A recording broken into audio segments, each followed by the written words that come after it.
Curry is one of the most universal, flavorful dishes in the world, and there are likely thousands of curry recipes out there. And I enjoy all types of curries, from Indian, Thai, Singaporean to Japanese. One of my Supperclub signatures is a curry.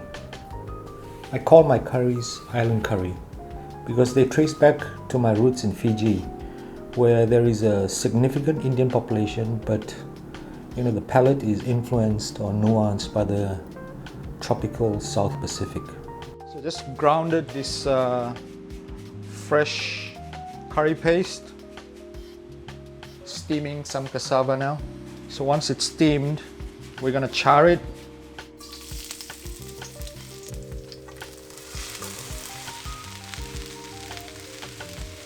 So I've got some broth, chicken broth simmering away for a few hours.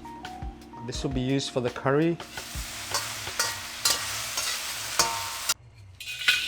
My spicy chicken curry is based on a staff lunch my father's restaurant head chef, Dean, cooked for staff meals. I grew up eating curry, but the curry I cook now, today, is updated and nuanced with my evolving palate, a result of migrating through two countries.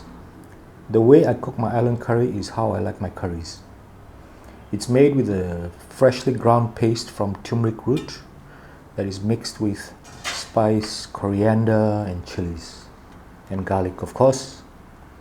Unlike most curries in Singapore that are creamy, coconutty and sour assamy, my curry is more brothy, and it's savoury, spicy and packs a good kick.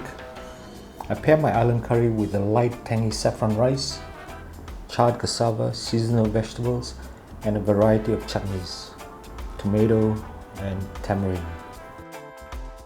I make my island curry now for takeaways in limited quantities, of course.